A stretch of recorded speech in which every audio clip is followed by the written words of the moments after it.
Assalamualaikum warahmatullahi wabarakatuh. Ashamaa rakka fuunee akkam jirtu hordoftoota keenya kanneen chaanal Afrikaa Samsung irratti nu hordoftan egaa nageenya keenya bakka jirtan hundattis nu qaqqabu.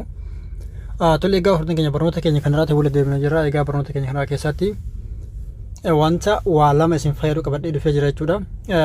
Inni jalqaba suuraa keessan kan isin kaatan suuraa viidiyoo jechuudha. Akka inni isin jalaa hin banneef yookiin ammoo gonkumattuu bilbila si yoo gattan, miimoorii si yoo gattan, homa kamuu yoo gattan jechuudha. Akka isin suuraan sun isin jalaa hin banneef akkamitti akka isin suuraa san qabachuu dandeettan isinitti agarsiisa jechuudha. Inni biraa jechuudha ispeesa bilbila keessanii, bilbilli keessan jiibin isaa yoo xiqqaa ta'e bilbila keessan san akka wanti isin irratti gabbuuftan yookiin ammoo jechuudha suuraa ta'e viidiyoo ta'e jechuudha akka inni isin jalaa guutee yookiin ammoo fuul godhee ispeesa keessan isin jalaa dhiphisee wanta biraa ka haaraa gabbuusuu isin dhoggine karaa isinitti taasisuu dandeettan isinitti agarsiisa. Hamma xumuraatti viidiyoo kana daawwachuudhaan afaan turaa kanneen jalqabaaf bara chaanal Afrikaa Samsung haaraa bitan barnoonni keenya jala chaanal keenya subscribe godhaa.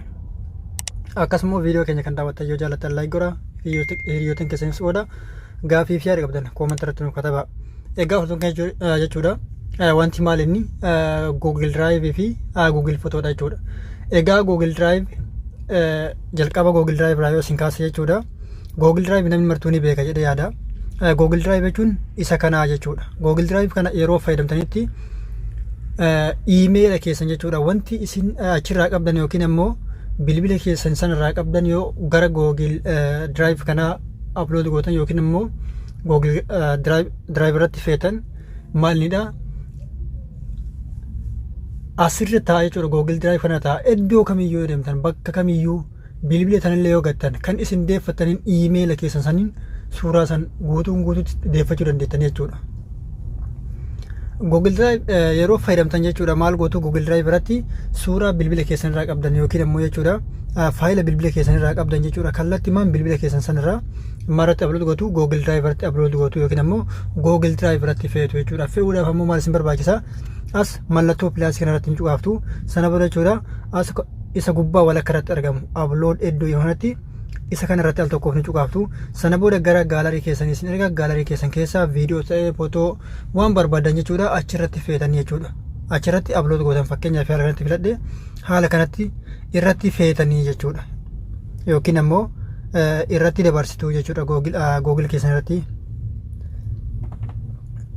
Inni biraa jechuudha Google Photoodha. Google Photo yeroo isin jechuudha isa kana jechuudha yeroo gaalarii jechuun fakkeenyaaf akka gaalariittis nu tajaajila jechuudha. Yeroo baay'ee suuraa keenya keessa seenee ilaaluu viidiyoo garaagaraa achirratti daawwachuu fi kanneen garaagaraa achirratti fayyadamuus ni dandeenya jechuudha Google Photo irratti. Google Photoon kunis kan inni hojjetu iimeelaan jechuudha. Google Photoon kan inni hojjetu iimeelaan.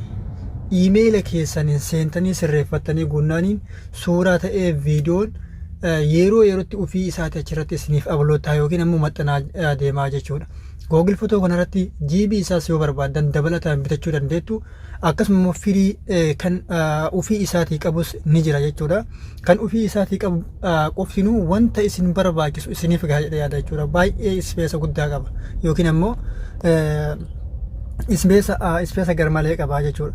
Kanaaf Google Photoon akka Google Drive wanti adda isa taasisu ammoo ofii isaatii isin jalqabuma email keessan achirratti verify gootanii achirratti seentanii qopheessinaan jechuudha. Ofii isaatii suuraa fi viidiyoon isin qabdan wanti isin bilbila keessan irraa qabdan wanta application hin ta'iniin hundi isaatu ofiin achirra isin ta'a gara gaalarii irraa yoo bade jechuudha. Dakana dhufnee gaddeebinee gaalarii bilbila keenya irraa yookiin ammoo gonkumattuu bilbilli keenya formaat tahee yoo badeeyyuu yookiin ammoo hattuu yoo bilbila keenya san jalaa fudhatte gaafa bilbila keenya san deeffannee yookiin ammoo bilbila biraa haaraa bitannee iimeela keenyaan seenu yookiin ammoo iimeela gaafa duraa fayyadamaa ni ture jechuudha. Google Photo irratti illee sign in goonee Google Drive irratti illee sign in goonee suuraa kennaa fi wantoota garaagaraa viidiyoolee garaagaraa jechuudha. Achirratti achirraa qabnu guutuun isaa isiniif deebi'aa jechuudha. Guutuun isaa isiniif deebi'a isin jalaa hin badu jechuudha. Tokkoon isaa isin jalaa hin badu karaa baay'ee salphaa fi gabaabaadhaan argattu jechuudha. Kana malas jechuudha bilbila nama biraa irrayyuu seentanii yoo ilaaltan jechuudha iimeela keessanitti sign in gootanii yoo ilaaltan yoo iimeela keessan fiddanii Google Photo sanirratti sign in gootanii ilaaltan jechuudha suuraa fi waan faayila keessanirraa duraan qabdan waan gara Google Photo jalatti argamu waan ammoo Google Drive irratti maxxansanii kaawwatanii jirtan hunda isaanii argattu jechuudha.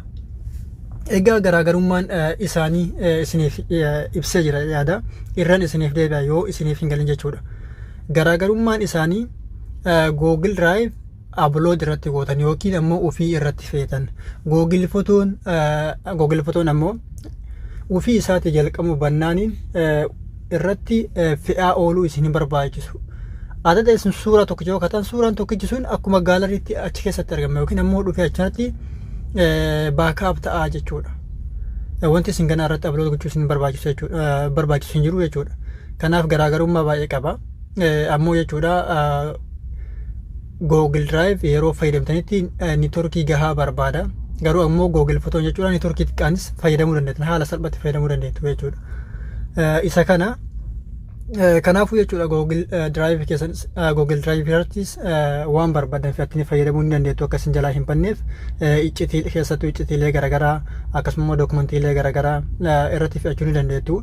Akkasuma Google Photo irratti ammoo Google Photo keessan bantanii qopheeffatanii akka bilbilli keessan isin jalaa yoo guutame waan biraa gabbuusuu isin hin dhoogineef waan hundaa qopheeffatanii fayyadamuu ni dandeessu jedha. Egaa ofuma jechuudha wanti kun seriously baay'ee waan gaarii ta'e jechuudha. Dhugumatti waan baay'ee nama fayyadu waan baay'ee isin tajaajilu jechuudha.